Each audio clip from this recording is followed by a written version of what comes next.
បាទខ្ញុំបាទសូមគោរពជម្រាបសួរបាទពុកម៉ែបងប្អូនទាំងអស់គ្នាបាទដែលជាអ្នកស្រឡាញ់និងមានជំនឿលើវត្ថុស័ក្តិសិទ្ធិរបស់ខ្មែរយើង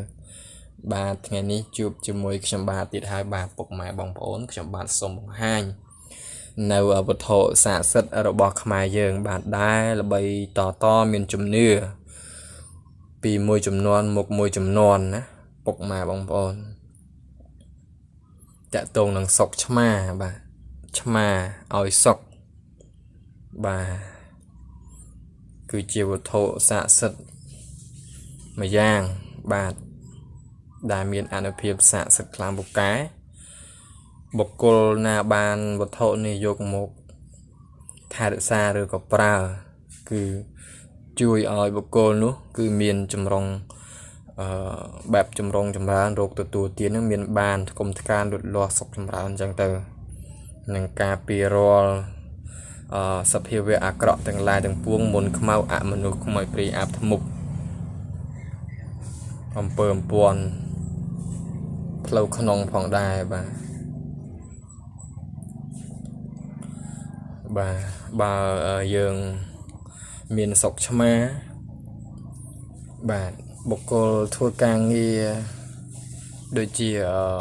ផ្នែកខាងមន្ត្រីរាជការក៏បានឡើងសាក់ឡើងយុះផ្នែកខាងរកស៊ីចំនួនជួញដូរទុយធំហ្នឹងក៏បានឡើងតំណែងមានមុខមានមាត់និងផ្នែកខាងលក់ដូរហ្នឹងក៏មានភ្ញៀវមានអតិថិជនច្រើនចំរោមទិញជួយអញ្ចឹងទៅបាទវត្ថុនាំមកផ្នែកខាងសុខចម្រើនបាទរោគអ្វីចម្រើនខាងហ្នឹងបាទ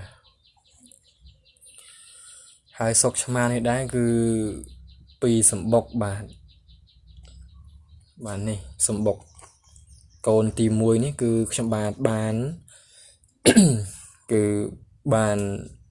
សុក3ដូចគ្នាដែរបាទដោយសម្បុកទី2ដែរតែខ្ញុំចែកជូនបងប្រុសគាត់នៅខាងបាត់ដំបងនិងខាងកំរៀងម្នាក់មួយអង្គបាត់ទៅហើយបាទម្នាក់មួយសុកបាត់ទៅហើយអញ្ចឹងខ្ញុំបានទុកមួយសុកសម្រាប់ប្រើផ្ទាល់ខ្លួនបាទនេះគឺរុំក្រងខ្សែអំបោះសម្រាប់ដាក់តាមខ្លួន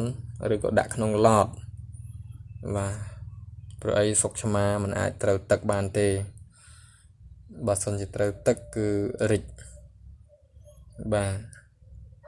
អញ្ចឹងរុំខ្សែអំបោះក្រងខ្សែអំបោះអញ្ចឹងសម្រាប់ដាក់ក្នុងឡតបាទហើយថ្ងៃសិលឬក៏ចេញដំណើរចិត្តឆ្ងាយក្តីគឺបាញ់ទឹកអប់ចូលក្នុងនឹងប្រហើអញ្ចឹងទៅ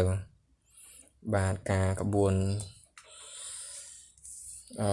ការខ្ញុំបានដឹងតពីព្រះសង្ឃនិងចាស់មកគឺក្បួនប្រើគឺបែបហ្នឹងណាបាញ់ទឹកអប់ប្រហើគឺអាហារគាត់ហ្នឹងគឺទឹកអប់នឹងឯងគ្រឿងក្អូបបាទមិនដូចជាកូនក្រកឆ្មាទេកូនក្រកឆ្មាយើងត្រូវសែនសំណើអាហារហ្នឹងឲ្យគាត់គឺបាយនិងត្រីអាំងត្រីងៀតអញ្ចឹងទៅ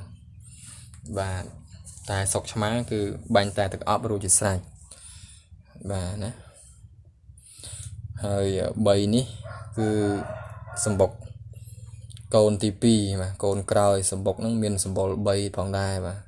ឆ្មាសម្បុរ3ហើយដូចខ្ញុំធ្លាប់បកស្រាយប្រាប់ពុកម៉ែបងប្អូនអញ្ចឹងខ្ញុំបាទសុបិននិមិត្តថាបានបាយកកូនឆ្មាហ្នឹងក្នុងពោះ3បាទជួយបង្កើតកូនឲ្យឆ្មាហ្នឹងបានកូន3ណាឆ្មាខ្ញុំហ្នឹងនៅពេលអញ្ចឹងក៏ខ្ញុំបាទប៉ាន់ស្មានឬក៏វិភាគថាអាចនឹងពេលដែលគាត់កាត់កូនឬក៏សម្រាប់កូនហ្នឹងគាត់អាចនឹងឲ្យសុកខ្ញុំទៀតអញ្ចឹងដល់ថ្ងៃមុននឹងគាត់កើត